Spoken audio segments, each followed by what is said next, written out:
Ndị be anyị ekenekwanụ m unu. Anyị sị ka ụbọchị nke taa mara na anyị na mma. Anyị sị ka nkonye chikwelu ya ezelụkwa.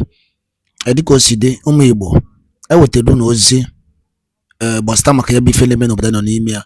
And nwere owe a na-azụ n'ala Igbo. Ya bụ ife ka eji maka ya wee bịa n'iru akwụkwọ n'ụbọchị nke taa. Biko gee ntị ọfụma na ya bụ update anyị ji maka ya wee bịa na Eastern News 24 ebe si na-ewetara ya bụ ozi.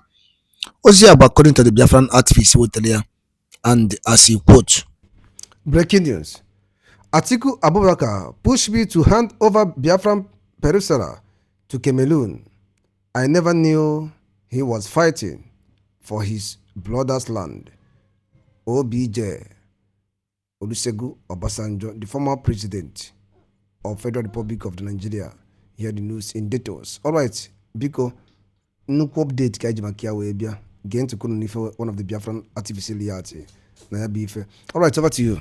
When they take over your oil, take over everything, and they different part of your land, they even dash it to another country, and that's the case of Bakassi that was, conceded to Cameroon when Obasanjo was there. Even this case has started during the Civil War, and when Obasanjo was there, he eventually gave that part to Cameroon. And I could remember somebody even said that that time that we can do it, we can still retain that area, but I think Obasanjo just decided to dash it away like that. What is your reaction? That was an international court justice ruling, and we don't want to go into the history of Bakassi Peninsula because of Nigeria's illegality and lack of seriousness that triggered that, not following up actually what is supposed to be. But to give you an insight, it's an oil rich with other minerals beneath the ground. Bakassi is part of Cross River State, and of course it was a Biafran territory.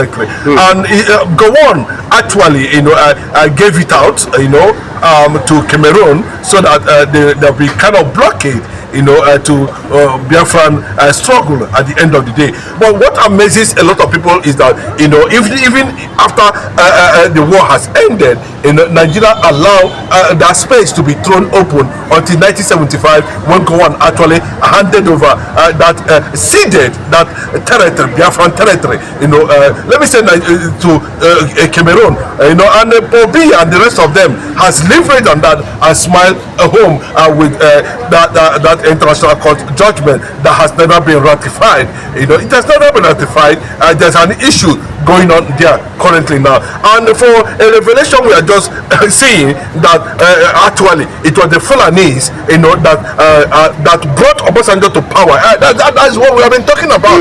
That mounted pressure just to make sure that they fractured and dismantled any struggle that has to do with Biafra restoration in future. That means giving it out, it means they have been able to dislocate a certain territorial waters of Biafra, and the issue of Biafra will not come up again at the end of the day. But without them knowing fully well that a time will come, Masop will come, a time will come, IPOB will come, a time will come, it will become a global thing, a time will come, the world is start looking at it, drawing attention and trying to revisit that Green Tree Agreement. That Green Tree Agreement that was entered by Obasanjo, claiming that it was under pressure from the Fulani to cede it to Cameroon to continue the conquest. You can see how many years this plan has been, and they have a way of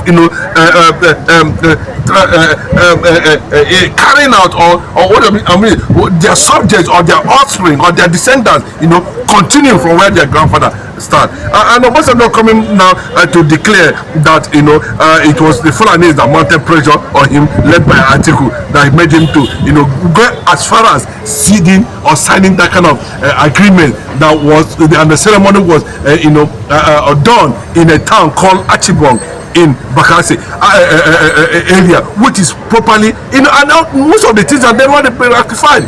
Now that it has become a global solidarity, a global campaign advocacy for the restoration of Biafra, I think that was what some of the US congressmen are actually looking at this point in time, because agreement need to be signed, this need to be entered, there should be diplomatic, and a lot of them are already signaling from what we got from underground that they are pushing actually for a revisit of that judgment, which was purely a criminality and a deliberate negligence of the Nigerian government to do the needful as at that time, just to weaken anything that has to do with Biafra, that has to do with the old eastern region, and continue to infiltrate the territorial waters using Cameroon at the end of the day. And there's this speculation story too that the man who spearheaded and who mounted pressure on Obasanjo also came from Cameroon, which is Atiku Abubakar,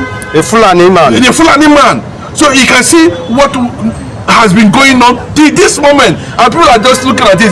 His politics is that they don't understand the conquest angle of it, and thank God that for brighter minds from Bakassi Peninsula, Aziz, have rejected that agreement and insisted, there have been clashes there often and on, and what we are going to experience might be a kind of surprise to the world when the likes of people who saw that act of negligence and criminality and a direct territorial marine attack on the entire old eastern region. Of course, Biafran are talking about it now in the global level, in the world level, in the international level, exploring all diplomatic avenues and calling that criminality that it needs to be visited now that the Biafra kingdom or nation is about to emerge. This is very, very unfortunate. All of them, they are just looking for the way to, favor their roots, like Buhari that has a Niger Republic roots. Also, Atiku also has a Cameroonian root, and both of them, they always want to favor their roots at the detriment of Nigerians. Very, very unfortunate. How long do you think we'll be able to cope with this kind of a thing? That there was a report then, that Adamawa, part of Adamawa where Atiku actually came from, was, Cameroon. They even call him a Cameroonian. You understand? And so many things like that. And they have a way of using this, sorcery and how would I put it?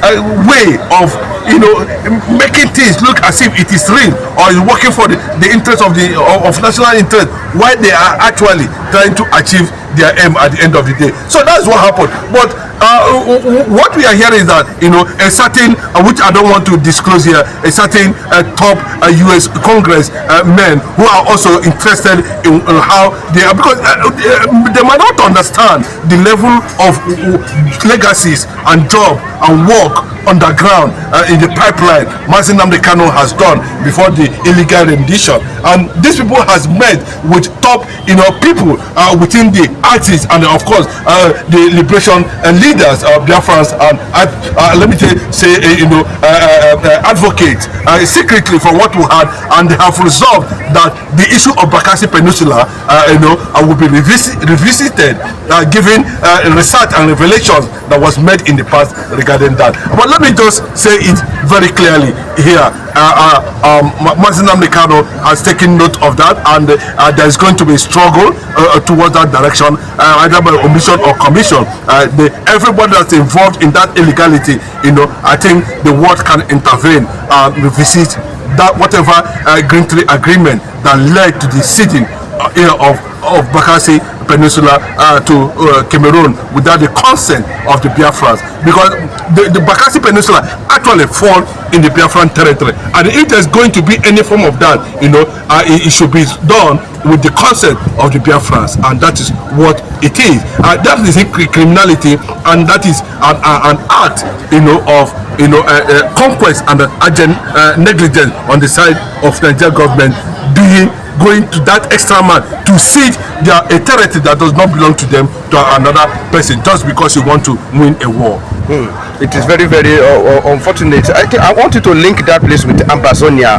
Is it part of Ambazonia, and how important was Ambazonia to the struggle of Biafra?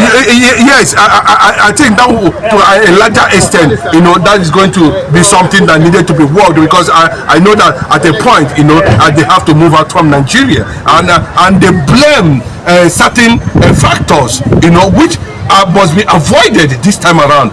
See, I do not want to see the entire Biafran government or hierarchy or the entire IPOB leadership, to be mainly Igbo people. It will be something that will be very questionable. Other ethnic nationalities, other ethnic minorities within the Biafran context should be seen in the leadership of the IPOB, should be seen in the leadership of the Biafran government in exile, should also be seen in consultation processes and diplomatic treaties among these people to enhance proper referendum at the end of the day. Without it, the referendum process will be fractured.